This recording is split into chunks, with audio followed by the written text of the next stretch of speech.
지금까지 촬영된 가장 흥미로운 빅풋 영상 3가지를 보여드리겠습니다. 세상에 이 중 몇몇은 아마 본 적이 있을 수도 있지만 여러분이 거의 확실히 놓쳤을 만한 세부 사항들을 제가 짚어드리겠습니다.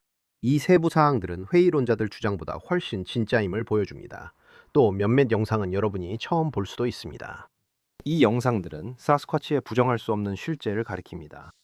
하지만 이 영상은 흔한 탑 3 카운트다운 영상이 아닙니다. 저도 그런 영상은 정말 싫어합니다.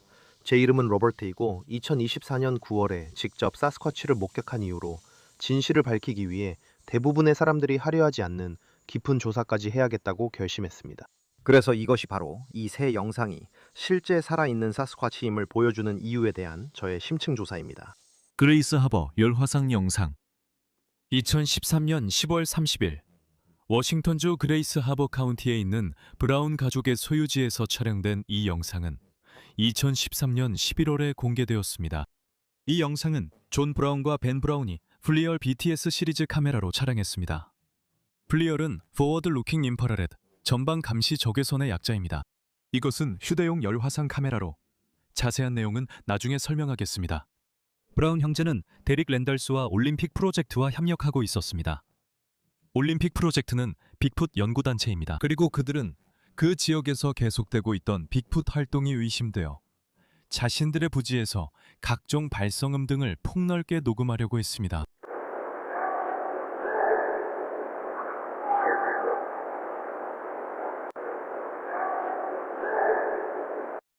어느 날 밤 브라운 형제는 올림픽 프로젝트의 열화상 카메라를 빌려달라고 요청했고 근처에 있다고 의심되는 그 생물을 포착해보려고 했습니다.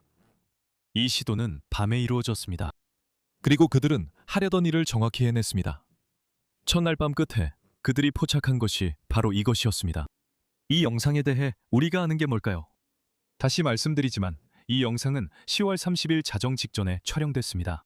카메라는 아르제에무 사이트 플리어 BTS XR 프로 640 곱하기 480 열화상 상안경 장치입니다. 이 장치 설명서의 몇몇 세부 정보를 여기서 확인할 수 있습니다. 그들은 카메라를 빌렸고 두 사람 모두 이전에는 플로어 카메라를 다뤄본 경험이 없었습니다. 그들은 또한 특별히 기술에 밝아 보이지도 않는데 이것도 흥미로운 점입니다. 그들은 첫날 밤 카메라로 영상을 촬영했습니다. 그들은 또한 현장 주변에서 여러 개의 발자국을 서고로 떴는데 길이는 약 16.5인치였습니다.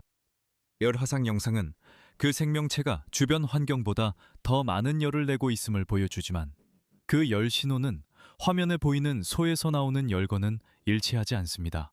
이 지역에는 곰이 서식하는 것으로 알려져 있지 않은 것도 주목할 점입니다.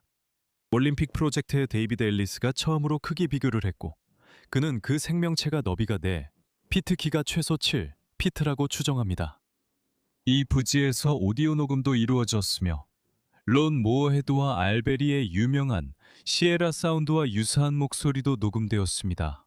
그들은 또한 나무가 비틀리는 소리와 울부짖음도 포착했습니다.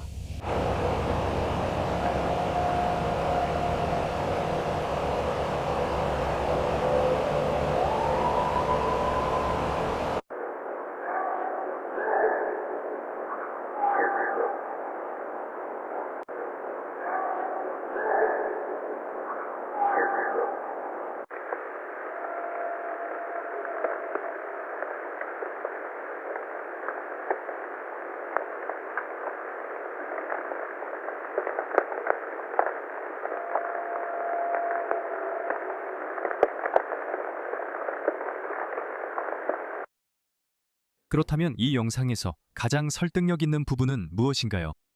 우선 우리는 증거물 인수인계 기록과 협력자들이 있습니다. 이 영상이 오랜 기간 활동해온 연구단체인 올림픽 프로젝트와 협력하는 잘 알려진 목격자들에 의해 촬영되었고 장비와 후반 작업에 대한 명확한 크레딧이 있다는 점이 있습니다. 또한 독립적인 크기 추정치도 있습니다. 여러 연구자들이 이 생명체가 몸을 굽힌 상태에서도 최소 6피트, 6인치의 키를 가지고 있다고 추정했습니다. 이 추정치는 영상 속에 알려진 거리와 근처에 있는 소를 기준으로 삼아 산출된 것입니다. 그리고 피사체의 열 신호와 우리가 보는 가축의 열 신호를 비교할 수 있습니다. 외성의 열 분포와 자세는 화면에 있는 풀을 뜯는 소들과 분명히 다르며 이는 비교를 위한 명확한 대조 샘플을 제공합니다. 우리는 형태, 팔다리의 위치, 그리고 열분포와 같은 세부 사항들을 비교하고 대조할 수 있습니다. 그리고 나서 바로 현장에서의 후속 조치가 있습니다. 촬영 장소에서 보고된 16.5인치 크기의 발자국 서구부는 최소한 커다란 맨발 개체와 부합합니다. 또한 연속된 발자국 흔적이 브라운 가족 보고서에 자주 등장했다는 점도 중요하게 언급해야 합니다. 마지막으로 제3자 현장 검토가 있습니다. 초자연 현상 조사관 필 폴링스가 현장 분석을 했고, 참고로 그는 유튜브 채널 파라 브레이크다운을 운영하고 있습니다. 그는 현장, 거리, 그리고 시야를 기록했습니다. 명심하세요. 그는 이런 현상을 반박하는 것으로 유명합니다. 그래서 그가 신중하게 다루고 이것이 진짜일 수도 있다고 인정한 것은 매우 주목할 만한 일입니다. 참고로 만약 여러분이 피상적이고 얕은 수준의 사스쿼치 컨텐츠에 질리셨고 훨씬 더 본질적인 내용을 원하신다면 구독 버튼과 알림벨을 눌러주세요. 최근 Cabin in the Use 패트리온을 시작해 저와 사스쿼치 증거에 대해 더욱 직접적이고 깊이 소통할 수 있는 최고의 장소입니다. 첫 번째 멤버십 등급은 무료입니다. 자세한 내용은 영상 끝에서 말씀드릴게요. 지금은 다시 영상 목록으로 돌아가겠습니다. 그럼 이 영상에 대한 일반적인 비판들을 살펴보겠습니다. 첫 번째와 두 번째 비판은 관련된 남성들이 FLIR 장비를 제대로 다룰 줄 몰랐다는 점과 그 결과 장비가 갑자기 꺼졌다는 사실과 관련이 있습니다. 이것은 분명히 겉으로 보기에는 의심스러울 수 있지만 그들이 이 영상을 촬영하기 전에 그들의 땅에서 이상한 경험을 했다는 점을 기억해야 합니다. 이상한 소리나 나무를 움직인 흔적 같은 것들인데, 참고로 이런 현상들은 올림픽 프로젝트에서도 독립적으로 보고된 바 있습니다. 그들은 또한 FLIR 장비를 빌렸습니다. 그들에게는 새로운 장비였고 단지 밤에 무슨 일이 일어나는지 촬영해 보려고 했던 것이었습니다. 그래서 플라이어 장비 설명서에는 카메라를 끄려면 전원 버튼을 8초 동안 눌러야 하고 3초가 지나면 종료 전에 화면에 경고가 나타난다고 나와 있습니다. 이로 인해 그들이 흥분이나 아드레날린 때문에 실수로 전원을 껐다는 가설은 가능성이 낮아 보입니다. FLIR 설명서에는 배터리 잔량이 항상 화면에 표시된다고 적혀 있습니다. 하지만 비충전식 배터리를 사용할 경우 표시가 정확하지 않을 수 있다고도 명시되어 있는데, 이것은 매우 중요한 세부 사항입니다. 내보낸 영상에서는 배터리 잔량이 보이지 않기 때문에 촬영을 시작할 때 배터리가 얼마나 충전되어 있었는지 알 수 없습니다. 그리고 플라를 다루는 경험이 부족했기 때문에 잘못된 충전 상태 표시로 인해 배터리를 방전시켰을 가능성이 매우 높습니다. 이 점은 플라 매뉴얼에서도 분명히 가능한 일이라고 인정하고 있습니다. 그들은 FLIR 배터리가 일반적으로 어리진나 오래가는지 전혀 몰랐을 수도 있습니다. 다음 비판은 생명체가 움직이지 않는 것처럼 보인다는 점과 관련이 있습니다. 하지만 이것은 보고된 사례의 상당 부분과 일치합니다. 이 존재들은 숨거나 주변과 섞여 있는 것처럼 보이며, 그렇게 하기 위한 주요 방법 중 하나가 완전히 가만히 있는 것입니다. 그 형상은 촬영 중에 약간 움직이긴 하지만 카메라가 흔들려서 이것을 알아차리기 어렵게 만듭니다. 그리고 이것이 조작하기 쉽다는 비판도 있습니다. 물론 그렇게 주장할 수도 있겠지만 왜 그렇게 하겠습니까? 이런 걸 공개하고 진짜라고 주장하면 미쳤다는 소리를 들을 게 뻔하고, 이 일에 연루된 남자들처럼 분명히 돈을 벌 수 있는 일도 아니잖아요. 그리고 또 지도 그리기, 도표 작성, 회의적인 영상 전문가와 증거를 적극적으로 공유하기, 촬영 장면과 소리 녹음, 발자국을 재현하는데 상당한 시간을 들이는 추가적인 작업도 있습니다. 이건 단순한 장난치고는 너무 많은 노력이 들어가는 일입니다. 거기서 얻을 명예나 보상도 없다는 걸 알면서 말이죠. 사실 거짓말쟁이나 정신이상자라는 비난을 받는 등 오히려 처벌을 받을 가능성이 더 큽니다.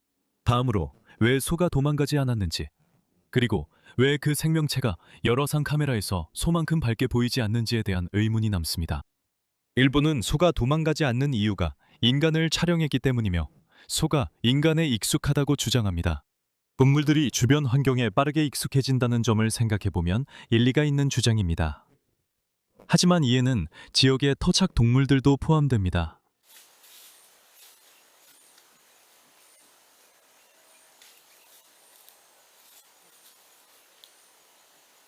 이 영상이 촬영되기 수십 년 전부터 그레이 하버 지역에서는 사스쿼치 목격담이 보고되었습니다. 이는 진위 여부를 평가할 때 중요한 점입니다. 그러니까 이 생명체가 무엇이든 간에 소들보다 훨씬 이전부터 그곳에 있었다고 말할 수 있습니다. 그럼 왜 열화상 영상에서 소가 사스쿼치보다 더 밝게 보일까요? 이런 일이 일어날 수 있는 몇 가지 이유가 있습니다. 우선 소는 움직이고 있고 그 결과로 더 많은 체열을 발생시키고 있을 가능성이 높습니다. 또한 더 조밀하고 긴 털은 열화상 영상에서 약간 더 어둡게 보이게 만듭니다. 이 영상에 대한 제 최종 생각을 말씀드리겠습니다. 우선 이 영상은 커뮤니티의 검증을 받았고 10년이 넘도록 살아남았습니다. 이 영상은 이 비디오가 제작된 시점 기준으로 11년 넘게 여러 회의적인 분석 채널을 포함해 계속해서 재업로드되고 토론되고 재검토되었습니다. 그리고 그렇게 많은 관심과 논란에도 불구하고 조작이거나 조작의 방법이라는 명확한 합의가 나온 적은 없습니다. 그리고 발자국의 일관성도 있습니다. 브라운 부부가 이 지역에서 채취한 16.5인치 길이의 석고 발자국은 이 지점에서 큰 두 발로 걷는 존재가 멈췄다는 주장과 일치합니다. 그리고 석고본만으로는 신원을 증명할 수 없지만 이것은 작은 복물이라는 설명과는 정면으로 모순됩니다. 마지막으로 관찰자 편향은 모두에게 영향을 줍니다. 브라운 씨가 플리어 장비에 익숙하지 않다고 인정해 초점과 줌이 최적이 아니었던 이유가 됩니다. 하지만 이것은 또한 정교한 사기극 시나리오를 약화시키는데 그런 사기극은 보통 더 많은 계획과 장비에 대한 익숙함이 필요하지 덜 필요하지는 않기 때문입니다. 2015년 러시아의 알마스티 영상. 2015년 러시아 남부의 눈 덮인 숲에서 아마추어 예티 연구가들로 이루어진 한 그룹이 남서부 아디게아의 산장 주변에서 큰 두 발로 걷는 유인원 같은 생명체에 대한 여러 목격 신고에 대응했습니다. 그들은 그 지역으로 나간 후 눈 덮인 나무 뒤에서 무거운 발소리를 들었습니다. 그리고 그들은 뭔가 특별한 것을 촬영했습니다. 알마스티였습니다. 슈트를 입은 사람이 아니었고 나무의 착시도 아니었으며 살아 숨쉬는 인류 역사의 유물이 카메라에 포착된 것이었습니다. 이것은 진짜 증거이며 왜 진지하게 받아들여야 하는지 설명드리겠습니다. Засняли, если что, на YouTube выложим. Тихо. Блин, если сюда.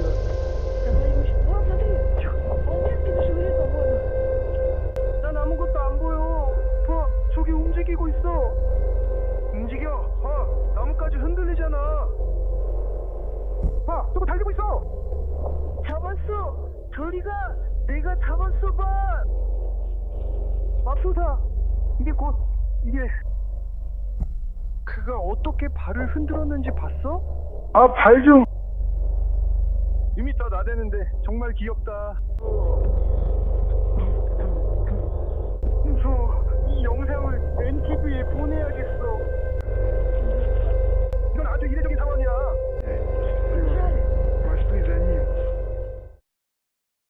이 영상에 대해 우리가 아는 건 이렇습니다. 2015년 1월 15일이나 16일쯤에 공개적으로 보도되었습니다. 이 영상은 러시아 남서부의 아디게아 공화국에서 촬영되었고 촬영한 그룹은 아디게이스크 출신이라고 합니다. 지사체의 실루엣은 키가 크고 체격이 크며 머리부터 발끝까지 일관된 어두운 색조를 띠고 있어서 뚜렷한 옷이나 색상 구분이 보이지 않습니다. 답답한 점 중 하나는 공식적으로 확인된 원본 고해상도 파일이 기록에 없다는 것입니다. 적어도 공개적으로 보관된 것은 없습니다.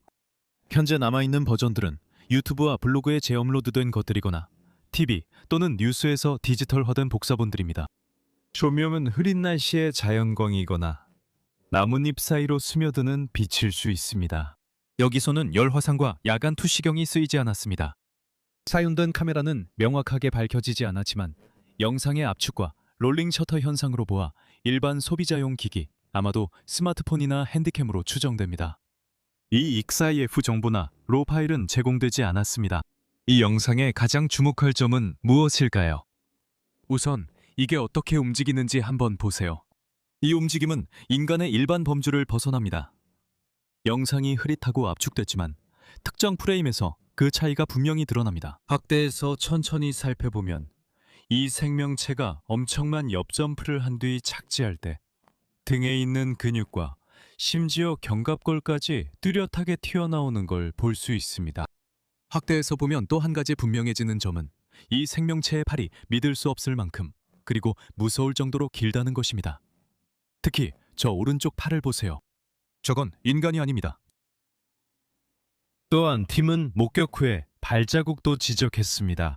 불행하게도 주된 자료에 대해서는 석고본 측정이 이루어지지 않았고 척도와 함께한 사진도 촬영되지 않았으며 증거물 인계 보관 기록도 공개되지 않았습니다. 모스크바 타임즈에 따르면 이 사건 몇 달 전에 러시아 과학자들은 모스크바 외곽에서 예티의 증거를 발견했다고 주장했습니다. 카프카스 산맥의 아디게아에 있는 눈 덮인 숲은 수세기 동안 알마스티 활동이 있었다고 전해지는 주요 지역입니다.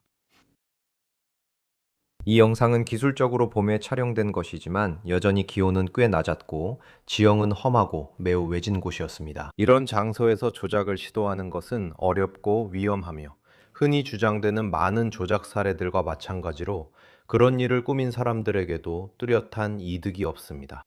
피사체 역시 자연스러운 걸음걸이를 보이고 있습니다. 그것은 무겁고 앞으로 기운 보폭으로 걷는 것처럼 보이는데 신봉자들은 이것이 뻣뻣한 의상천이 아니라 근육의 움직임을 보여준다고 주장합니다. 피사체를 나무와 비교해 크기를 추정해보면 이렇게 압축된 영상에서도 그 모습은 주변 나무 기둥과 비교했을 때 평균적인 인간보다 더 크고 넓어 보입니다.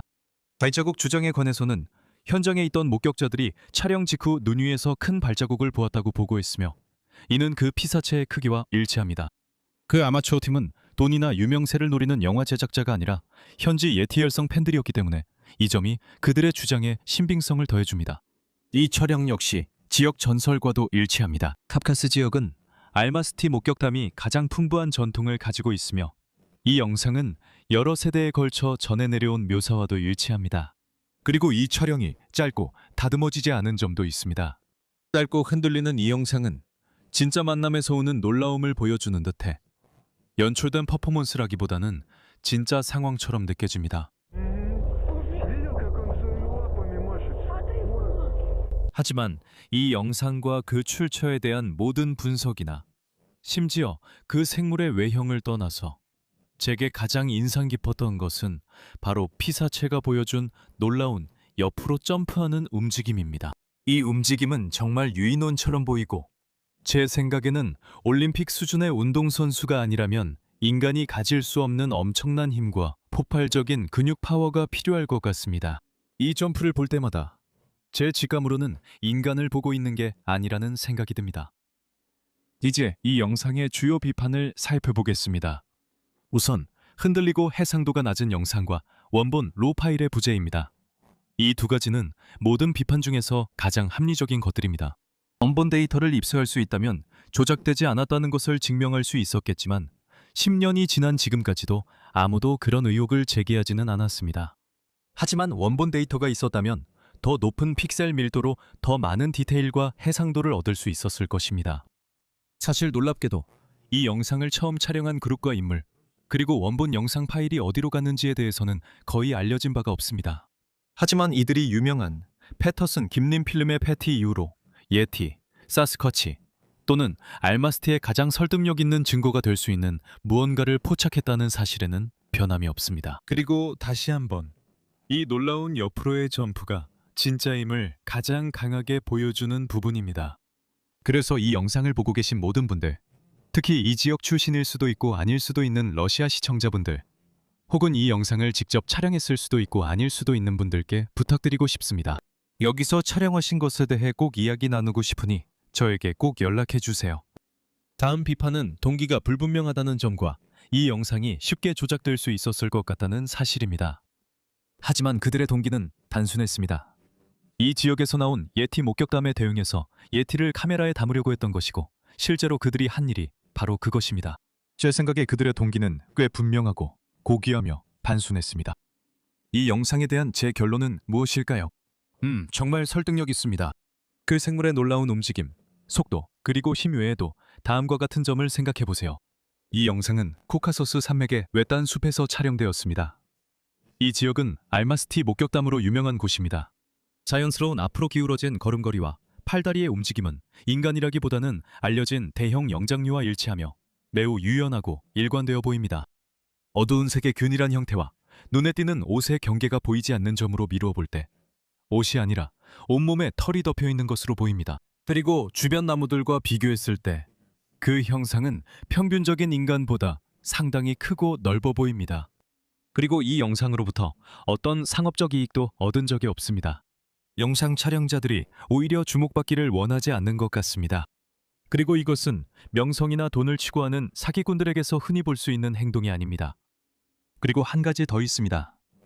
이 영상을 분석하는 동안 사람들과 알마스티 사이에 큰 갈색 곰처럼 보이는 것이 있다는 것을 발견했습니다. 이건 정말 러시아다운 장면이 아닐 수 없습니다. 폴 프리먼 영상입니다. 폴 프리먼 영상은 1992년 8월 20일에 촬영되었습니다. Oh, there he goes.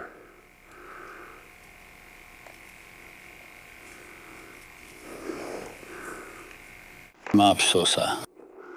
정확히 말하면 이 영상은 오리건주 왈라 근처의 우마틸라 구기림, 블루마운틴의 디덕트 스프링 근처에서 촬영되었습니다. 그리고 이것은 빅풋의 증거 중에서 가장 널리 퍼진 자료 중 하나입니다. 이 영상은 예상대로 폴 프리먼이라는 전 미국 산림청 순찰대원이 촬영한 것입니다. 영상에는 폴 프리먼이 발자국을 쫓는 상황 설명과 함께 큰 이족보행 생명체가 샘 근처 숲을 지나는 모습이 담겨 있습니다. 이 영상에 대해 우리가 알고 있는 것은 무엇인가요? 다시 한번 날짜와 장소는 1992년 8월 20일입니다. 참고로 이 날짜는 종종 1994년으로 잘못 보도되기도 하는데 온라인에 널리 퍼진 이 영상 버전의 타임스탬프에도 그렇게 잘못 표기되어 있습니다. 그리고 이 정보는 폴의 아들인 마이클 프리먼이 한 공개 인터뷰에서 밝힌 내용입니다. 목격자이자 촬영자는 물론 폴 프리먼이었고 그는 다시 한번 미국 산림청에서 외진 지역을 순찰하는 경력이 있었습니다. 그가 사용한 장비는 어떤 종류의 일반 소비자용 비디오 테이프와 일반 캠코더였지만 정확한 모델은 알려지지 않았습니다. 이미 언급했듯이 이 영상의 하이라이트는 큰 직립 형태의 존재가 숲속을 지나 멀어지는 장면이며 프리먼은 이후 현장에서 발자국을 추적하고 있었다고 말했습니다. 그리고 이것은 실제로 덜 알려진 더 긴 버전의 영상에서 보여지는데 그 영상에서 프리먼은 땅에 남은 발자국을 따라가고 있습니다. 카메라를 들고 한동안 발자국을 따라가며 생명체가 보이기 전까지 가끔씩 설명을 덧붙입니다. 이 영상과 함께 물리적인 증거도 일부 존재합니다. 프리먼은 이 지역에서 자주 발자국을 석고로 뜨는 것으로 유명했으며 그중 일부는 피부 능선과 피부 주름, 그리고 다른 형태학적으로 중요한 특징들을 보여주었습니다. 중축구 압력 능선처럼 속이기 매우 어려운 특징들입니다. 이 석고본들은 그로버 크렌치 박사와 제프 멜드런 박사와 같은 인류학자들에 의해 조사되었고 진지하게 받아들여졌습니다. 참고로 이 두 과학자 모두 프리먼이 직접 발견한 족적을 조사했으며 이 족적들의 형태학적 세부 사항이 너무 정교하고 해부학적으로 정확해서 위조라고 볼 수 없다고 판단했습니다. 그래서 저는 이걸 보면서 도대체 어떻게 이런 일이 가능할 수 있었을까 생각하게 됩니다. 해부학적인 세부 사항이 너무 많아서 제가 설명하자면 저를 감탄하게 만든 부분들을 지적할 수 있습니다. 마치 그는 제 말을 전혀 이해하지 못했습니다. 나는 어제처럼 무서웠던 적이 없었어. 나는 한 번도 사람이나 짐승을 두려워한 적이 없어. 적어도 그랬는데 어제는 거기 앉아서 어린애처럼 쪼그려 있었어. 그럼 프리먼 영상에서 가장 설득력 있는 부분은 무엇일까요? 우선 1992년이라는 확인된 날짜가 있습니다. 이건 프리먼의 아들이 직접 확인해줬고 이로 인해 언제 촬영됐는지에 대한 모호함이 사라졌습니다. 그리고 목격자의 신뢰성도 있습니다. 프리먼은 산림청 순찰대원이자 훈련된 관찰자로서 대부분의 목격자들이 갖지 못한 권위와 자연에 대한 친숙함을 가지고 있었습니다. 이를 뒷받침하는 물적 증거도 있습니다. 프리먼의 영상과 프리먼이 뜬 발자국 석고본 사이의 연관성, 그리고 그중 일부에서 다시 한번 피부 능선, 피부 소용돌이, 중족구 압력 능선 등 위조하기 어려운 세부 사항들이 나타난 점은 과학계의 진지한 관심을 끌었습니다. 크란츠 박사와 멜드론 박사와 같은 주요 인물들이 프리먼의 증거를 매우 진지하게 받아들였고 물리적 증거를 바탕으로 한 확고한 결론으로 그 진지함을 뒷받침했다는 사실은 이 영상의 중요성에 상당한 무게를 더해줍니다. 저는 이 족적들을 보고 있습니다. 그가 결함이라고 부르는 것들은 단지 움직임의 흔적일 뿐입니다. 발가락이 미끄러지거나 엄지발가락이 끌려나가거나 또는 중족부의 압력, 능선 같은 것들이죠. 이런 모든 것들, 긴장, 균열, 벌어짐, 그리고 발가락이 밀려 퍼지거나 미끄러지는 자국 같은 것들, 발을 밀어내는 대신에 생기는 흔적들이죠. 저는 그걸 그냥 눈에 담았습니다. 그 다음은 생물의 키입니다. 프리먼에 따르면 그 영상의 하이라이트에서 그 생물이 스치고 지나가는 상록수는 16피트, 약 4.9m 높이였다고 합니다. 그는 나중에 직접 측정했다고 주장했습니다. 그리고 중요한 점이 있습니다. 이 측정치는 나중에 은퇴한 야생동물 관리원인 빌 라버티라는 사람에 의해 확인되었습니다. 이 측정치는 프리먼이 추정한 생물의 키에 엄청난 신뢰성을 더해줍니다. 왜냐하면 그는 그 생물이 거의 8피트, 약 2.4m 정도 된다고 추정했기 때문입니다. 그리고 그 피사체는 확실히 그 옆을 스치고 지나가는 이 침엽수의 최소 절반 높이는 되어 보입니다. 프리먼 영상에 대한 주요 비판은 무엇인가요? 프리먼의 평판이 있습니다. 프리먼은 과거 사례들에 대한 의심을 근거로 증거를 조작했을 수도 있다고 주장하는 회의론자들에게 비판을 받아왔습니다. 그가 많은 발자국 본을 떴다는 사실도 의심스럽게 보입니다. 그리고 영상의 화질도 문제입니다. 많은 빅풋 영상들처럼 프리먼의 영상도 흔들리고 멀리서 찍혔으며 세밀한 디테일이 부족해서 적어도 회의론자들의 의견으로는 무엇을 보고 있는지 확인하기 어렵게 만듭니다. 프리먼의 평판에 관해서는 회의론자들이 그의 과거를 강조하지만 그가 직접 법집행과 야생 순찰에 참여했다는 점은 오히려 신뢰성을 높여줍니다. 그리고 그가 증거를 꾸준히 수집한 집념은 조작이 아니라 진정한 관심을 보여줍니다. 그는 수년 동안 이 일을 해왔고 철저한 기록자가 되기 위해 자신을 극한까지 몰아붙였습니다. 영상의 화질에 관해서는 확실히 아주 선명하진 않지만 그 영상 속 인물의 크기, 걸음걸이, 그리고 움직임의 유연함은 사스쿼치에 대한 많은 설명과 일치합니다. 그리고 특히 우거지고 뒤엉키고 울퉁불퉁한 지형을 고려할 때 인간이 의상을 입고 이를 설득력 있게 재현하는 것은 매우 어렵습니다. 그래서 폴 프리먼 영상에 대한 저의 최종 생각을 말씀드리자면 이 영상은 움직이는 피사체를 포착했다는 점뿐만 아니라 더 넓은 범위의 물리적 증거, 특히 과학자들의 흥미를 계속 불러일으키는 족적, 주형들과의 연관성에서도 두드러집니다. 다시 말씀드리지만 이 족적 주형들은 서로 다른 두 명의 과학자에게 조작이 불가능하다는 평가를 받았고 그중 한 명은 영장류 보행 전문가입니다. 비판은 여전히 계속되고 앞으로도 계속될 것입니다. 일관된 전문가들의 관심, 프리먼의 전문적인 배경, 그리고 이 영상과 함께 제공되는 방대한 물리적 데이터 덕분에 이 사례는 지금까지 촬영된 빅풋 영상 중에서도 가장 설득력 있는 사례 중 하나로 남아 있습니다. 이렇게 3개의 영상을 살펴봤습니다.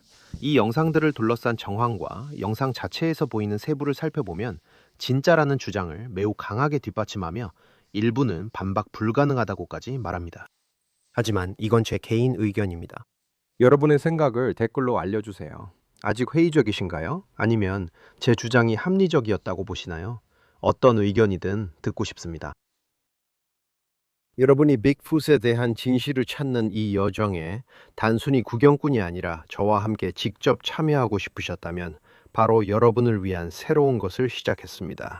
새 패트리온이 오픈됐고 연구팀처럼 구성됐습니다. 무료 가입 후 비하인드 사진과 가끔 있는 투표에 참여할 수 있습니다. 모두에게 열려 있습니다. 더 깊이 참여하시려면 연구 후원자로 가입해주세요. 한 달에 $5만 내시면 모든 영상의 광고 없는 버전을 먼저 보실 수 있고 독점 비하인드 사진과 독점 투표에도 참여하실 수 있습니다. 연구 첨가자 등급은 월 $10로 모든 혜택을 이용할 수 있습니다. 게다가 비하인드 영상, 모든 독점, 캐빈 인 더 우드 상품 10% 할인, 인터뷰 풀 버전, 그리고 앞으로 제작될 영상 프로젝트에 대한 투표권도 드립니다. 출시를 기념해서 처음 가입하시는 100분께는 독점 Cabin in the Woods 상품 첫 구매 시 20% 할인을 드립니다. 이 혜택은 현재 매장에서 진행 중인 할인 가격에 추가로 적용됩니다. 이 할인 혜택은 유료 멤버십 최고 등급보다도 더 큰 가치가 있습니다. 이 작업을 지원하고 빅풋 조사를 가까이에서 경험하며 해답을 찾는 데 도움이 되는 최고의 방법입니다. 링크는 설명란에 있습니다. 멤버십에서 뵙길 바랍니다. 이 영상을 재미있게 보셨다면 좋아요를 눌러주시고 가족과 친구들에게 공유해주시며 케빈 인 더 우즈 채널도 구독해주세요. 이런 것들이 제가 여러분을 위해 계속해서 컨텐츠를 제작하는 데 큰 도움이 됩니다. 시청해 주셔서 감사합니다. 다음 영상에서 뵙겠습니다.